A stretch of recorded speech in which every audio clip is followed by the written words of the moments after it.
All right, I'm going to be recording this for my Actively Unwoke podcast. And I am kind of sitting here. It's a little bit after midnight, and I'm working on my book.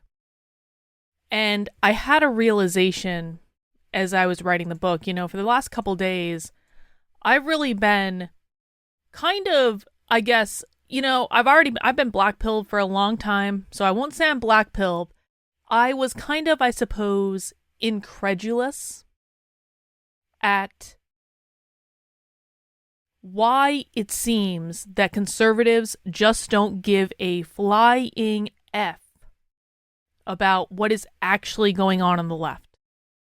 Why they continue to give all this money and all this attention to people who are literally lying to them, provably lying to them. It's not even hard to see through the actual lies when you listen to the left in real life.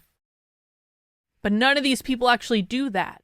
They just complain about the left ad nauseum every single day on Twitter, complain about Kamala the communist when she's not actually a communist. They don't even acknowledge the real communists and socialists in the country. They're not even aware that these groups exist, except every once in a while they do something that they get on video and then they go viral for a day and a half and then everyone forgets they exist again. But they continue to scream about communism, socialism, Marxism, communism, socialism, Marxism. None of them actually understand what it is. None of them actually understand who the real people are. They are after completely the wrong enemy. And I've been pretty incredulous about this over the last couple days because I'm like, why? Why? Like, why is it so difficult to get people to actually engage with the thing that they claim to care about, the thing they spend all day, every day screaming about? Why is it so hard to get them to engage with this content? And I do think part of it is laziness. I absolutely think that laziness comes into play in this. I think that people want the easy answer. They want the answer that they don't really have to search for, and that answer is going to be presented in front of them by the approved media sources every single day. Doesn't really matter how much stuff they're leaving out, and you would be shocked at all the stories that the news media doesn't cover that are actually legitimately insane, that are delivered to them on a silver platter, and they don't even bother to look. But they'll run stories about how, and I swear to God, this is an actual thing that happened. I'm going on a little tangent, but just, roll with me. This is an actual thing that happened to me. I had one of the most insane, crazy leftist trainings that I've ever seen in my life. It was the autistic sex ed training. If you don't know what the autistic sex ed training is, just go to my YouTube channel. It's literally right at the very top of the homepage. I've got articles about it on my Substack. I've got Twitter threads about it. And I delivered this story about this insane trainer that was teaching autistic, or not even teaching autistic kids directly, although they were doing that, but also educating every sex educator in the country about how to teach autistic kids how to find porn, how to teach them they're non-binary, how to teach them how to masturbate, how to teach them how to talk dirty, how to teach them how to use sex toys. The most insane thing you've ever heard, and not only was it just one trainer, it was being taught to every sex educator in the country via the National Sex Ed Conference. I delivered this to conservative media on a silver goddamn platter. And no one covered it. Fox News almost did, and then they decided not to. And the reason I mention Fox News specifically is that a couple weeks after they chose not to cover that story, I saw a story come across their Twitter timeline that was, this is not the exact title, but it's something very close to this. Woman wears low-cut top to gym, gets ogled by men. That's when I knew we were completely fucked when it comes to conservative media. This was an actual headline on Fox News. Woman wears low-cut top to gym, gets ogled by men. Maybe not exact wording, but it was something to that effect. I remember just sitting there looking at that headline come across my Twitter feed and knowing the story that I had just handed them weeks before that on a silver platter that they just decided wasn't important enough to cover.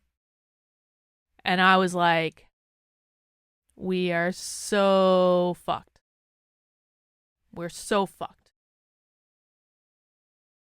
You know, people are looking for the easy information, and they're looking at the sources that are presented to them by all the approved outlets, and the ones that are quick and easy to digest and like simple to understand, which is usually some sort of content where they're dunking on the libs.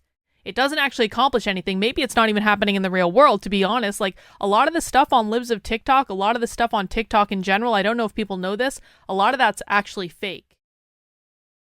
So you get some video on TikTok of some leftist saying some outlandish thing. They're literally usually just doing it for TikTok. Now, don't get me wrong, there's crazy, crazy shit that happens in the real world, but that crazy stuff never actually gets covered. It's always the owning the libs content that allows conservatives to feel morally superior for a moment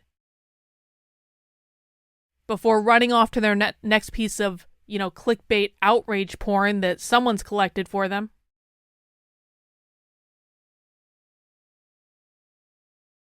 And,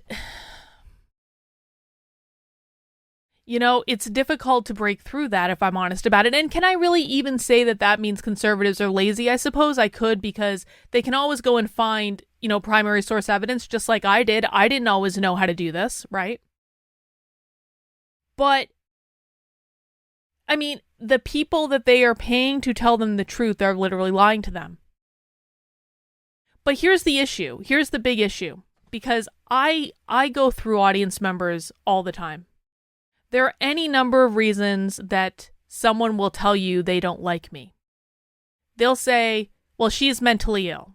Okay, well, that's not true. That's a projection of someone's own bullshit. I said something they didn't like. They assumed I was crazy. They incorrectly diagnosed me with some personality disorder and they ran off. Now, you can't help those people. Those people are stupid. That's a sign of a low IQ person. If you're saying that anyone you don't like has a mental disorder, that's a low IQ retard, and we don't interact with them anyway, so it's fine that they go. But there are a lot of people who cycle through my content who end up leaving or end up deciding just not to engage with it anymore. And I do think there is, you know, psychology at play here, and it's actually very simple psychology when it comes down to it. When people first start interacting with my content, because they've been lied to so much by conservative media, because they've been lied to by the pundits, they've been lied to by the influencers, they need to go through the process of unlearning every single thing they think they know. And I had to go through this too. It sucked. It really did. It is a difficult process to go through because you have to admit that you have to admit that you were a fool to a certain extent, right? You have to admit that you were a fool, that you got taken in by someone who was just lying to you to get you to pay them money. And that makes you feel silly, right? People don't like feeling silly. People don't like feeling like they put themselves in a position of being taken advantage of. And so if you admit that the people that you were literally paying money to tell you the truth have been lying to you this whole time, that kind of calls into question everything else in your life, right? Like, oh, if I was foolish about this, what else was I foolish about? And then your whole world starts to tumble down. This is the process of like waking up to just kind of like a new reality, going through the cognitive distance of it. That can be a really hard thing to go through. And I find that when people are kind of going through that process, when they encounter my content, they're very literally going through the 5 stages of grief. They are mourning the loss of something that they valued, of something that they believed informed them. The 5 stages of grief are denial, anger, bargaining, depression, and finally acceptance.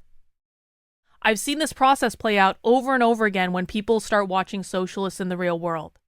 The first thing they do is they try to deny it. We see this all the time on my channel. We see conservatives showing up and they're ready for like some clickbait outrage porn and they have no idea what they're getting into. And then they usually call me a communist because I'm not the type of person they're used to presenting this information. But if they pass the IQ test and they finally realize that I'm not a communist, that I'm actually an anti-communist, then they start saying things like, this isn't really happening, right? This is just a few whack jobs. This is not a whole lot of people. How many of these people could there really be?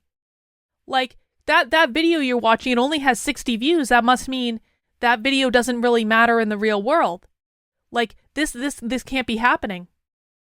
They don't want to believe the content that they're seeing, because when you start watching real socialism after years of watching clickbait outrage bullshit, it is actually pretty terrifying.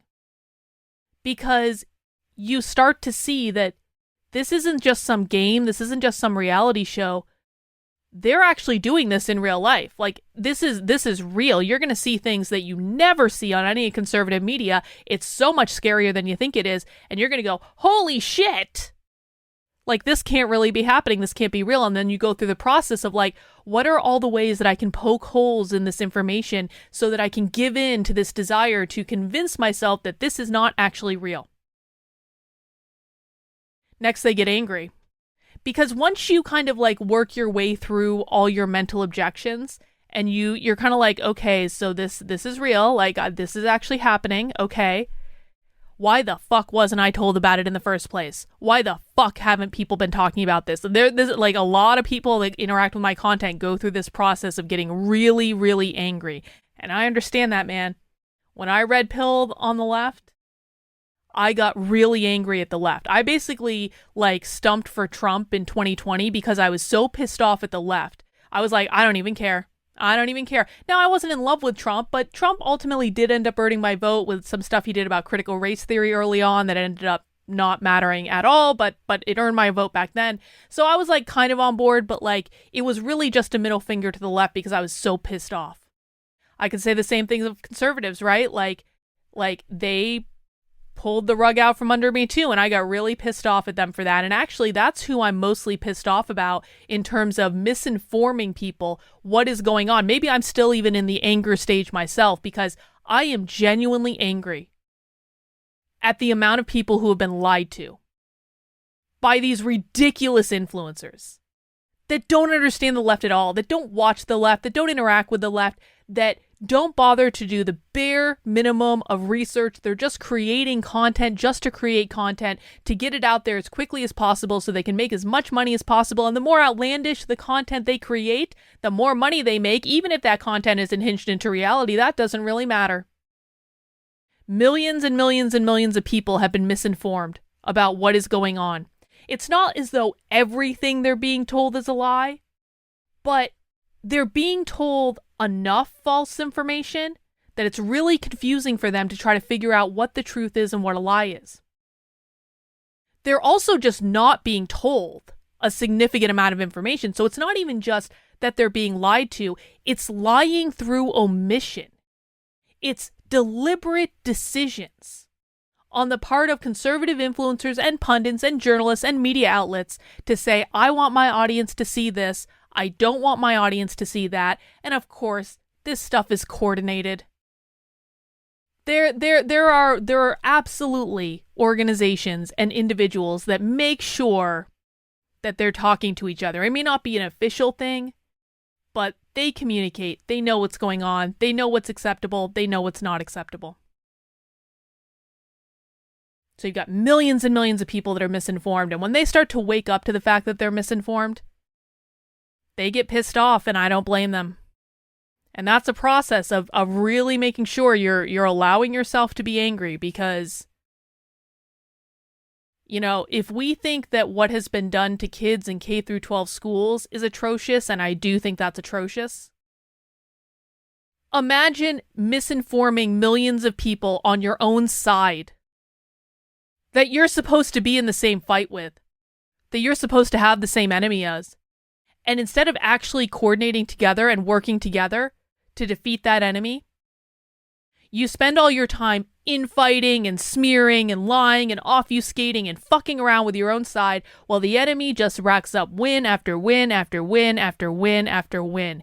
It is goddamn infuriating. And anyone who is not offended by this is simply just not interested in actually solving any real problems. So that's the anger stage. Next, we go through a bargaining stage. And this is usually when people get really adamant, like, what can we do about this? What can we do about this? If we can just take over all the school boards, then this will solve the problem. If we can just, restaff the public schools, then this will solve all this problem. If we can just pass this bill or that bill, that will just solve this problem. They even look back and they're like, if we had just done this, that would have solved this problem. If we had done that, that would have solved this problem. And they have to go through that stage. Like, is there anything to do about this? Like, you're pissed off. You know something's wrong. You know you've been lied to. You know a lot of other people are being lied to now. You've woken up to that fact too. How do we inform as many people as possible? How do we get on these shows? How do we make sure people know? There were a whole 6 months last year where, like, I swear to God, almost every single one of the most active members on my channel were like, Carlin, you need to go out and get on all these shows immediately. You need to do this, you need to do that. And I was like, I didn't have the heart to tell them. I was like, they don't want to cover this. And there are some shows I just don't want to go on, like, at all in any way, but, like, I was like, they don't want to cover this. This is not what they want. It's hard to explain. They're not interested, and that was slowly proven right over the course of many months, and they saw it happen, and my audience saw this happen in real time, so finally they were like, oh, yeah, that's not going to work. I was like, yep. But that's the bargaining stage, and you know what? Like, that's a fair stage to go through. We have this problem. What can we do about it? But you also have to understand that a lot of those strategies are just not going to work because we don't have the critical mass of people required to make them work.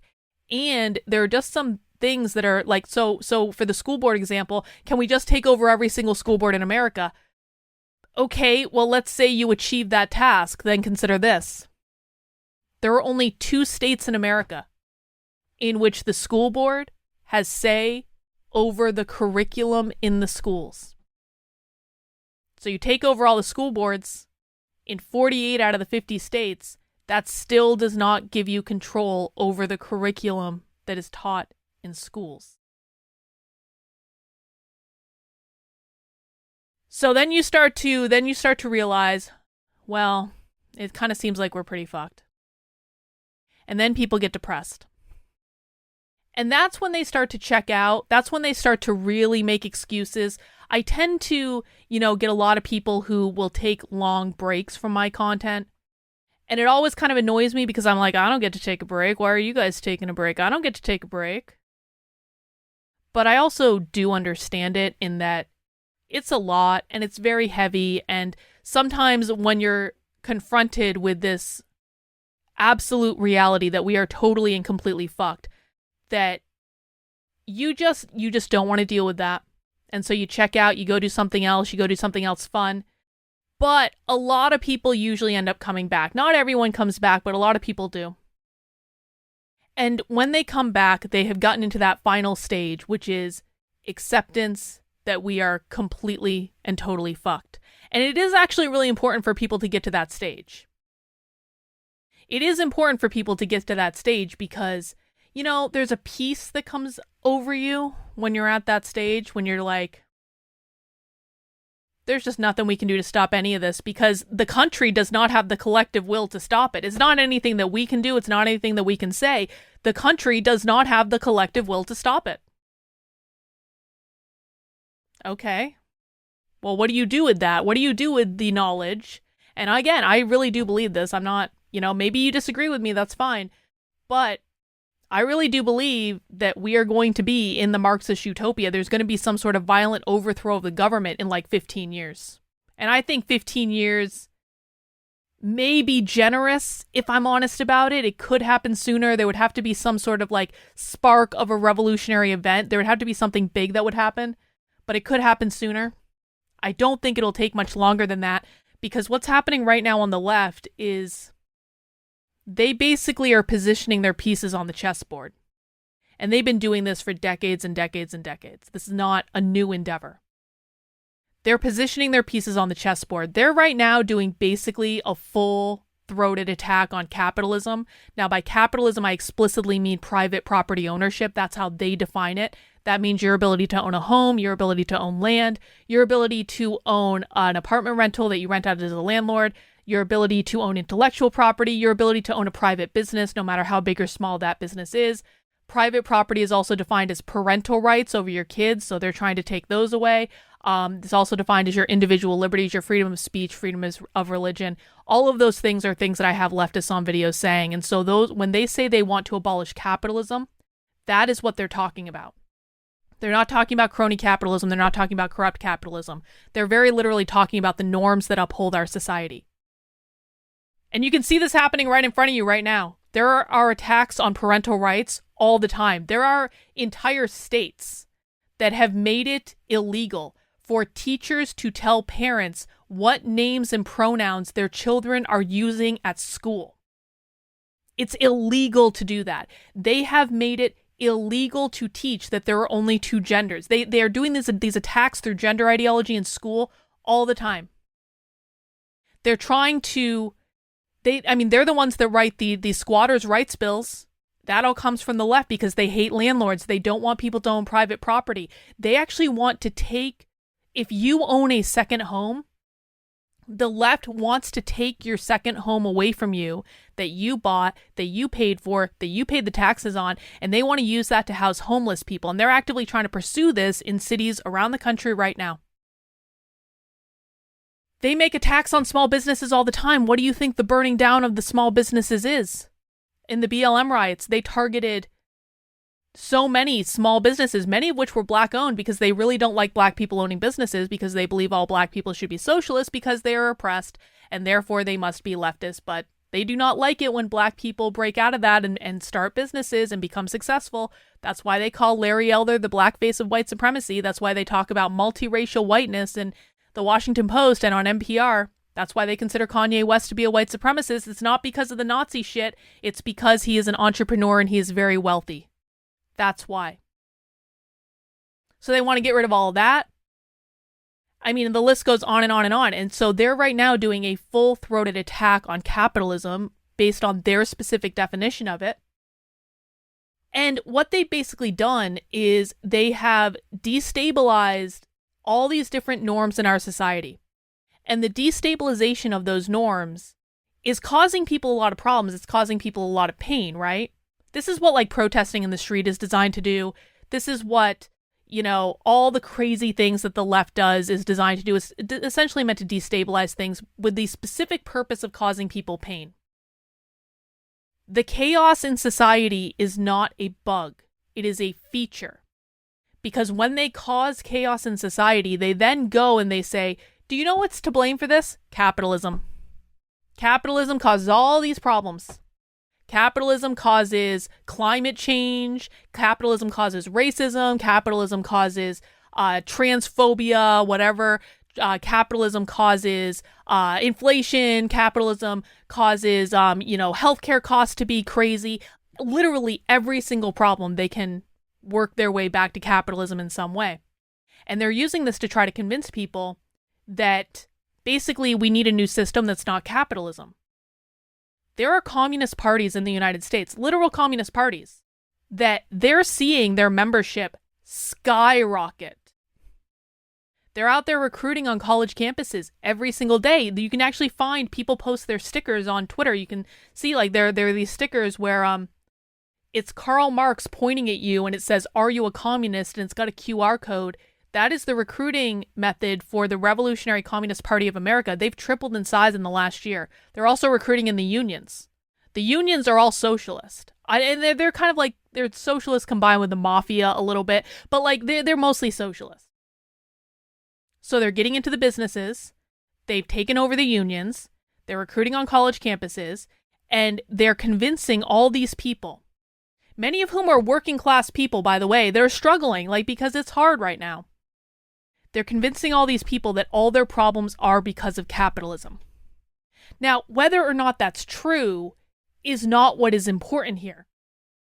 And that's another thing conservatives try to do. They try to say, this is another bargain they try to make. They try to go, that's not even the definition of the thing. Well, guess what? Your definition doesn't matter. Because the left is working based on their definition. And if you just go up to them and that's not really the definition of capitalism, do you really think they're going to set aside everything they've been doing for 100 years and go, you know what, that's right, I never thought of that.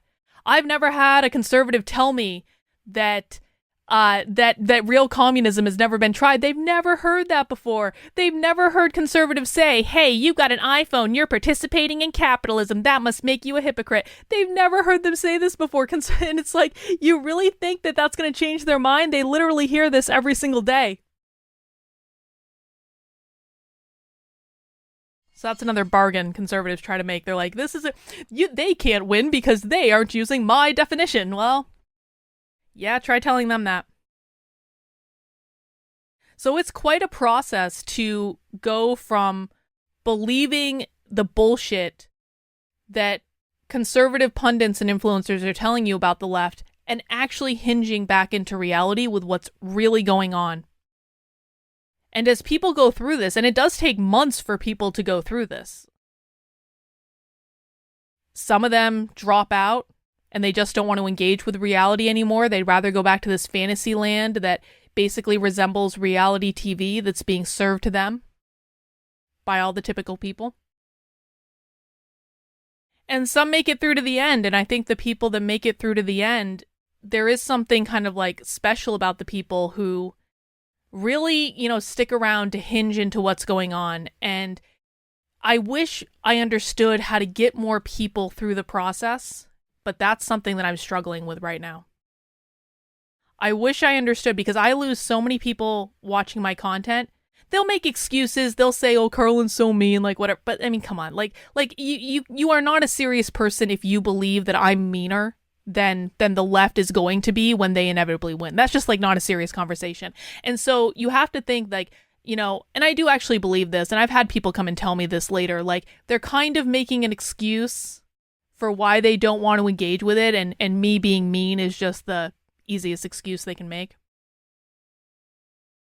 But I wish I knew how to get more people kind of through the process of really understanding, because like I said, I think we're pretty effed. I think we're pretty fucked. And if there's one teeny tiny little ray of hope, I think the only way that it can actually make a difference now is if as many people as possible learn what's going on the left, and then they start to teach the loved ones in their lives what's going on. Like, this is only going to work if we have people having conversations with people that they actually care about, with people who are in their lives. This is another mistake I think conservatives make, and because again, they always want the quick fix of what is going to happen. They just want to be able to go out and make a video that gets 1 million views, and that's going to fix the problem. Well, it doesn't work like that. If they just get something on Fox News, that's going to fix the problem. Well, it doesn't work like that. I've been on Fox News a ton of times. Like, it really doesn't work like that. They want this quick answer, and the quick answer doesn't exist when you are fighting back against a problem that has literally been growing for over 100 years. That's like asking someone who gained 100 pounds in weight to lose that 100 pounds in a weekend. It just doesn't work like that. I don't think we change hearts and minds through mass media.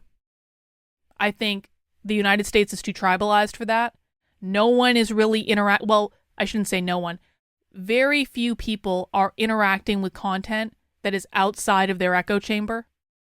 Maybe every once in a while, but certainly not consistently. And so if we're relying on the media to articulate a message, we are literally only going to hit one echo chamber, and that echo chamber is always going to be served information that aligns with the approved narrative. So we have to figure out a way to get around the, mainstream delivery of content. We are also asking people to go through a psychological process that does not happen overnight, that may take, like I said, up to months. There are people who go through this process over months on my channel. The only way that we can really help people through this process is by utilizing our current personal connections. Because there's a difference between getting a call from a stranger saying, hey, have you heard about this thing that's going on? And getting a call from a friend that you've known forever saying, are you aware of this crazy stuff that's going on in schools? Those are two different conversations. One of them is like a Jehovah's Witness showing up at your door. And you don't want to talk to the Jehovah's Witness, and you're really not open to what the Jehovah's Witness has to say. The Jehovah's Witness is not going to convert you today. That's what it's like when strangers try to introduce this information to people. It's like maybe people aren't in the mood for it. Maybe they aren't ready for it. Like, why should they believe that you have their best interest at heart anyway? But if you get that same information from a friend, someone you've known a long time, someone that has proven themselves, someone that you love, that loves you, someone that hasn't let you down before, they can be presenting exactly the same information, but it will be received a lot differently. And when you're asking people to go through a psychological mourning process of unlearning everything they think they know and accepting what ultimately amounts to a really dark reality, that needs to come from someone they have a personal relationship with. And so I guess what I've been trying to do, and what I think I've been successful at to a limited extent, I would like to get more successful at it. I don't really know how to do that, but I would like to do that in theory, is I see myself as the person who is downloading as many of these ideas about what is going on to as many people as possible, making sure they understand it, making sure they know how to teach it, making sure they can explain it really simply and really easily, because even when we explain it in as concise terms as we possibly can, it still sounds insane.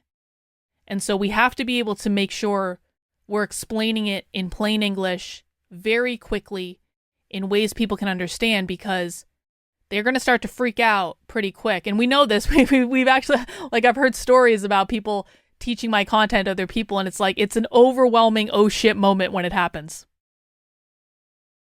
So when that oh shit moment comes from someone who we love and who we know has our best interest at heart, that information is taken in differently, right? So I see myself as someone who I'm trying to teach as many people as possible so that they can go out and teach their friends and family what's going on. And if we can create kind of a ripple effect that kind of builds out, and more people really understand what's going on the left. Again, not the bullshit that is strewn by conservative influencers, but actually understand what's going on the left in the real world and how it is fucking up our lives and how to identify it and how to understand it. And if you learn all those things, you will know how to mitigate against it and inoculate yourself from it. There needs to be a grassroots effort to make this happen. Because I really believe this is not made up. I'm watching the activists move all their chess pieces into position right now. And right now, they're a ways away from checkmate. There may be like 36 moves away from checkmate. They still got some work to do. But I really believe in 15 years, they're going to be like 3 moves away from checkmate. And checkmate is the violent overthrow of the United States government.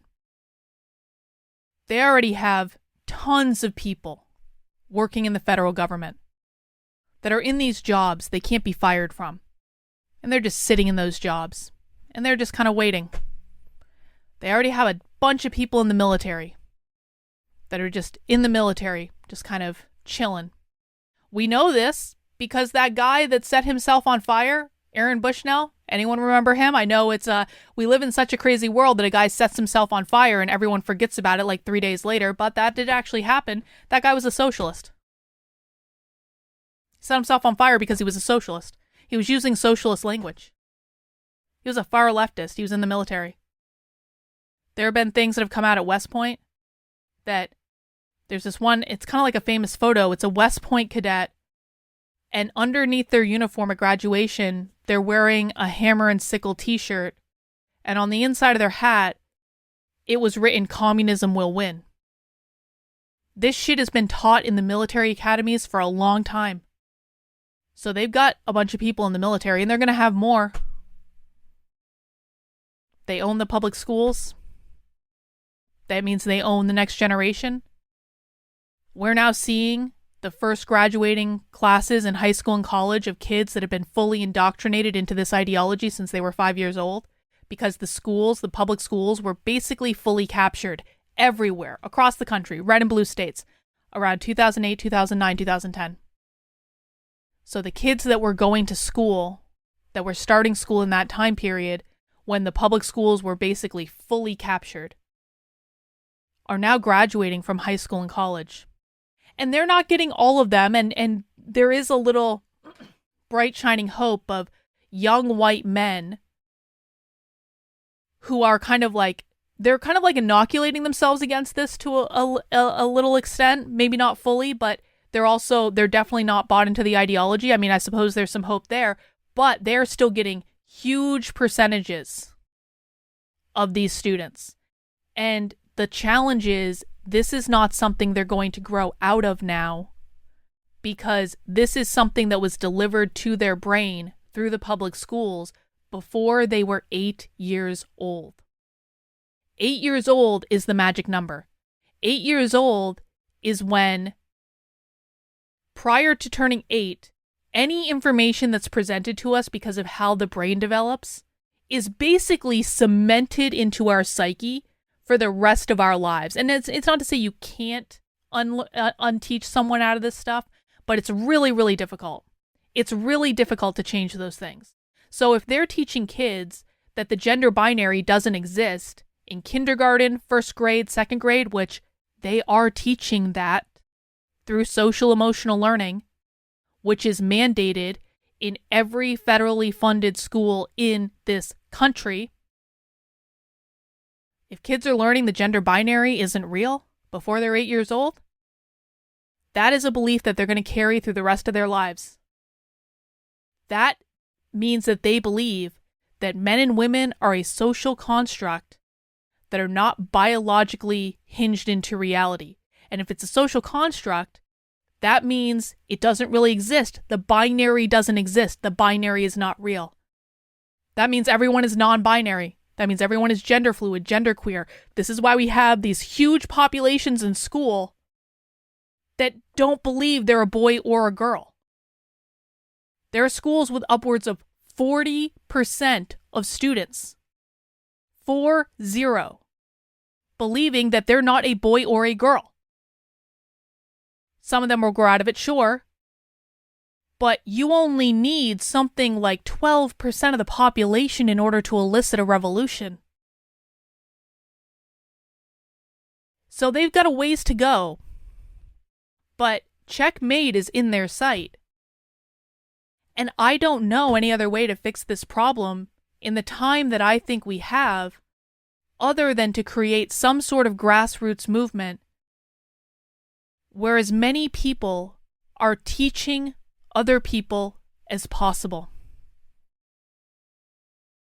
And it's got to be people that we know, that we have relationships with. Again, your friends, your family, people you actually hang out with. This is not just you post an article on your Facebook page, although you can do that. That's like a nice little way. You have to introduce this topic to people very gently and very carefully. And it's a matter of have you seen this article? Have you seen this video? You don't give them the full story up front, because the full story, hey, can I tell you about how the far-left radical revolutionary socialists in this country want to abolish the gender binary? The gender binary means men and women. They believe that capitalism created the gender binary, which is also called the patriarchy, which put men in the workplace where they do all the work and get all the money. They put women in the home doing the unpaid labor of raising the next generation of proletarian workers in the nuclear family, which is why the left wants to abolish the nuclear family, because they believe that the nuclear family is literally the means of reproduction of capitalism. And if they don't abolish the nuclear family, that means they're never going to be able to overthrow capitalism. If you present someone with that information, they don't quite know what to do with that. That's a lot. You haven't even told them that they want to take away your private kitchen yet, which they do. You haven't even told them yet that they want all children born outside the womb via birthing pods, which they do. because that decouples gender and reproduction. And everything has to be gender equitable in the future Marxist utopia, which means no gender exists at all. The way you achieve gender equity is by abolishing gender altogether. They actually do believe this. If you overwhelm people with that much information, they're not going to know what to do, and they're going to get scared away, and they're going to get really pissed off at you, and they're not going to believe you. And so that doesn't work. So what you have to do is like just spoon feed this information to people just bit by bit by bit. And you hope that it takes. And you hope that maybe that article that you posted on your Facebook feed, maybe that plants a little nugget. And then maybe you post another article, maybe you post another one. But eventually, you're going to have to actually talk to people. Eventually, you're going to have to actually teach people directly through a conversation, not an email because people don't read, through a conversation. You're going to have to take them out to tea or coffee or something much stronger than that if you want. I'm not one to judge. But you are actually going to have to take them aside and talk to them in person at some point to say, listen, I know you've been reading this stuff. What do you think about it? Like, have you thought about it? And here's what I think they're trying to do. And, here's why I think that. And you're going to have to gently push the conversation. Because that's what's required to get people on board. I don't know if I can get enough people to do this, if I'm honest about it. Like, this is the thing, because it's kind of like, is there hope? Can we stop this? I'm asked this all the time. Is there hope? What can we do? Well, what you can do is learn as much as you can and get good at teaching other people, and then go out and teach other people. That is what you can do. That is the goal of all of this. It is your job to learn as much as you can and learn how to describe what's going on in a simple and concise way, and go out and teach as many people as you can. And when you go out and teach people, you can bring them back to the community. They can come and learn with us, or you can also teach them to go and teach other people. Either way, not everyone likes me. I'm not the best teacher for everyone. That's fine. But if I'm not the best teacher, then you can do it. What's stopping you? I'm not special. I'm not a magical snowflake. I'm just a girl that started watching DEI training on my YouTube channel almost 4 years ago. And then DEI training led me down the rabbit hole to the most dystopian reality imaginable. But I'm no different than you. I learned how to do this stuff live on the internet. I learned how to teach this live on the internet. You go back and you look at my videos from 3-4 years ago, I sucked at teaching it. Okay, maybe I wasn't like the worst thing in the world, but I was bad. Because I didn't know how to teach it. I was learning how to teach it on the fly. And then over years of doing this, almost every single day, I got better at it.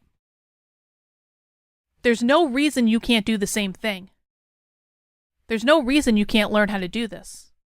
As long as you're high IQ enough. I mean, if you're stupid, it's probably not going to work out.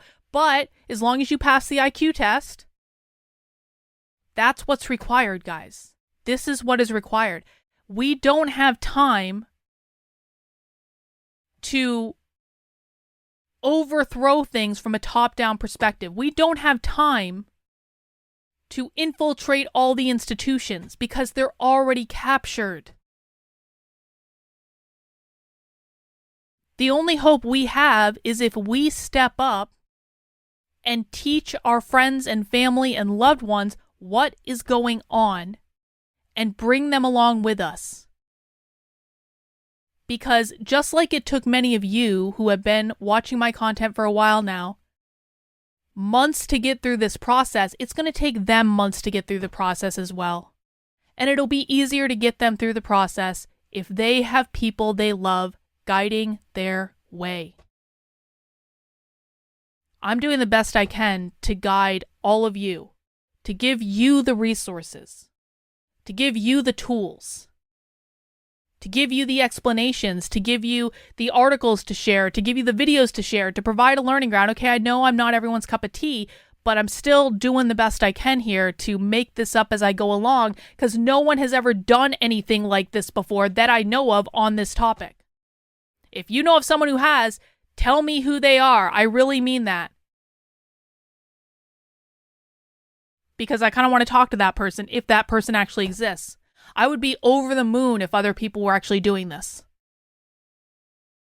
So I'm giving you everything I can, but in order for this to work, and in order to move people through this psychological process of unlearning everything they think they know and hinging back into reality, everyone needs to step up. That's what you can do.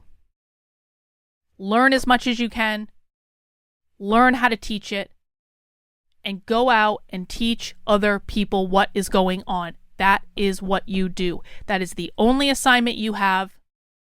That is your only job. And I'm tired of people coming to me and asking for more things to do when they don't want to do this. There is no other task that I'm going to give people from now on. I'm going to write a whole book. It's going to be called, What Can I Do? Here's what you can do. Learn as much as possible. Listen to the left as much as possible. Learn how to explain it. Learn how to teach it to other people.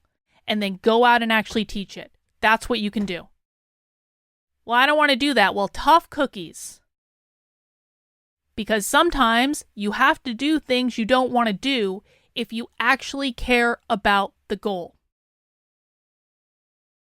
So, I thought that was going to be a much shorter little talk than it was. But I feel like it went to a good place, and I feel like, I stand by what I said in it. And, I don't know. That's all I'm really going to do. I don't really see anyone requesting to talk, which is fine. I kind of want to wrap up and go to bed anyway. I just wanted to talk a little bit, but I want to thank you guys for coming out and listening to me talk. And I will be posting this as a podcast on my Substack, which is Carlyn, KARLYN.substack.com. And I will see you guys in the morning or in the afternoon or in the evening, whatever it is tomorrow, I suppose. Take care, guys. Have a good rest of your night. We'll see you soon.